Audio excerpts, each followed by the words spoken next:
একটা কমিউনিটি যখন জোট বাঁধে না, ঘিরে ফেললে 1 সেকেন্ডে দেবে একদম 12টা বাজিয়ে। উস্কানিমূলক মন্তব্যের অভিযোগে অভিষেক বন্দ্যোপাধ্যায় অর্থাৎ তৃণমূলের সেকেন্ড ইন কমান্ডের বিরুদ্ধে অভিযোগ দায়ের হয়েছে আগেই। এইবার উস্কানিমূলক মন্তব্য, হিন্দুদের অবমাননাকর মন্তব্যের অভিযোগে মুখ্যমন্ত্রী বা প্রাক্তন মুখ্যমন্ত্রী মমতা বন্দ্যোপাধ্যায়ের বিরুদ্ধে অভিযোগ দায়ের হলো। এইবার প্রশ্ন উঠছে স্বাভাবিকভাবেই, তবে কি এইবার প্রাক্তন মুখ্যমন্ত্রী মমতা বন্দ্যোপাধ্যায় গ্রেফতার হতে চলেছেন?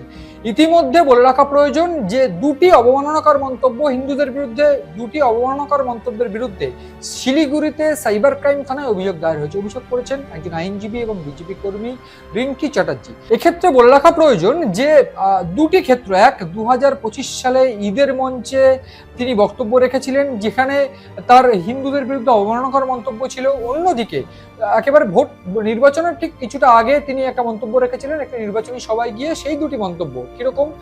ঈদের সময় তিনি যে মন্তব্য করেছিলেন যে রাম ও বাম একসঙ্গে, তারা হিন্দুদের উস্কে, তারা একসঙ্গে হিন্দু কমিউনিটিটাকে ব্যবহার করে হিন্দুদের বিরুদ্ধে দাঙ্গা লাগানোর চেষ্টা করছে তারা, এবং মুসলিমকে কোণঠাসা করার চেষ্টা করছে, এই রকম একটি মন্তব্য করেছেন। এবং ঠিক তার পাশাপাশি 2026-এর নির্বাচনের প্রাক্কালে, একেবারে নির্বাচনের সময় তিনি যে মন্তব্য করেছিলেন, ঠিক নির্বাচনের কিছুদিন আগে তিনি মন্তব্য করেছিলেন যে একটা কমিউনিটি যদি জোট বাঁধে না, আমরা আছি বলে বাঁচোয়া, যদি একটা কমিউনিটি জোট বাঁধে তাহলে কি ভয়ঙ্কর পরিণতি হবে আপনাদের জানা নেই, একেবারে 1 সেকেন্ডে ঘিরে ফেলে 12টা বাজিয়ে দেবে। আমরা আছি বলে না আপনারা সবাই ভালো আছেন, আর যদি আমরা না থাকি কোনোদিন সেরকম আসে 1 সেকেন্ড লাগবে।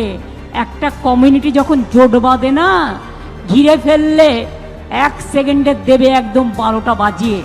এই ধরনের মন্তব্য একজন মুখ্যমন্ত্রী করেছেন এবং সেই মুখ্যমন্ত্রী প্রাক্তন মুখ্যমন্ত্রী তিনি হয়ে গিয়েছেন এবং ইতিমধ্যে তার মন্তব্যকে ঘিরে জোর জল্পনা শুরু হয়। ঠিক সেই সময়ও কিন্তু এই একই জল্পনা, একই প্রশ্ন ওঠে যে তিনি এই কথা কি করে বললেন, তোষণ করতে করতে কোন লেভেলে তিনি, কোন পর্যায়ে তিনি পৌঁছে গিয়েছেন, এই প্রসঙ্গ কিন্তু ওঠে।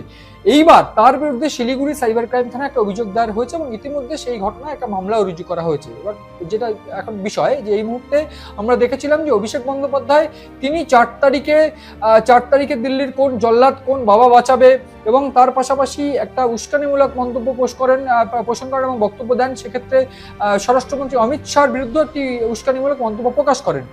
আমি অমিত শাহকে চ্যালেঞ্জ করব, যদি আপনার বুকের পাটা থাকে আর বাপের বেটা হন, 4 তারিখ কলকাতায় থাকবেন, 12টার পর দেখা হবে।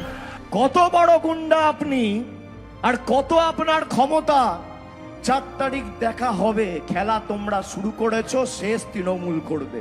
সেই মন্তব্যকে ঘিরে কার্যত একটা মামলা দায়ের হয় এবং ঠিক সেই মামলায় কার্যত বিধাননগর উত্তর থানায় একটা মামলা দায়ের হয় এবং মামলা করেন রাজীব সরকার। এবং সেই মামলার ভিত্তিতে কিন্তু রীতিমতো আদালতের দ্বারস্থ হয়। এই আদালতে এই মামলা খারিজ করতে চেয়ে আদালতের দ্বারস্থ অভিষেক বন্দ্যোপাধ্যায়। যদিও এক্ষেত্রে অভিষেক বন্দ্যোপাধ্যায় সেখানে চরম ভর্ৎসনার মুখোমুখি হয়। এক্ষেত্রে অভিষেক বন্দ্যোপাধ্যায়ের উদ্দেশ্যে বা তার আইনজীবীর উদ্দেশ্যে বিচারপতি প্রশ্ন করেন যে একজন দলের সেকেন্ড ইন কমান্ড বা একটা দলের একটা উচ্চ নেতৃত্ব, সে কি করে বা কেন এই ধরনের মন্তব্য করে? যদি কোনোভাবে ফল খারাপ হতো তৃণমূলের, যদি ফল তৃণমূলের ভালো হতো এবং বিজেপির ফল খারাপ হতো, যদি রাজনৈতিক যে ফলাফল হয়েছে সেটা উল্টো হতো, তাহলে তো আরো ভয়ানক কিছু ঘটতে পারতো। এই যে বিষয়, সেই বিষয়টাকে আন্দাজ করে বা সেই বিষয়টাকে সঙ্গে রেখেই কিন্তু বলতে হবে যে এই মমতা বন্দ্যোপাধ্যায়ের বিরুদ্ধে যে অভিযোগ, যে মামলা দায়ের হয়েছে, সেই মামলাতে কিন্তু রীতিমতো ঝক্কি পোহাতে হবে প্রাক্তন মুখ্যমন্ত্রী মমতা বন্দ্যোপাধ্যায়কে। ফলে সব মিলিয়ে এই প্রাক্তন মুখ্যমন্ত্রী মমতা বন্দ্যোপাধ্যায় কি এইবার এই মামলায় গ্রেফতার হতে পারেন, সেই প্রশ্নই কার্যত উঠছে। এবং তার পাশাপাশি এই প্রশ্নটা উঠছে যে একজন প্রাক্তন মুখ্যমন্ত্রী কি করে একটা কমিউনিটিকে তোষণ করতে গিয়ে একটা কমিউনিটিকে গুন্ডা ভেবে ফেলে, এবং সেই জায়গায় দাঁড়িয়ে মুসলিম সমাজকে তার কাছে গুন্ডার চোখে ছিল, তিনি কি গুন্ডার চোখে দেখতেন মুসলিম সমাজকে?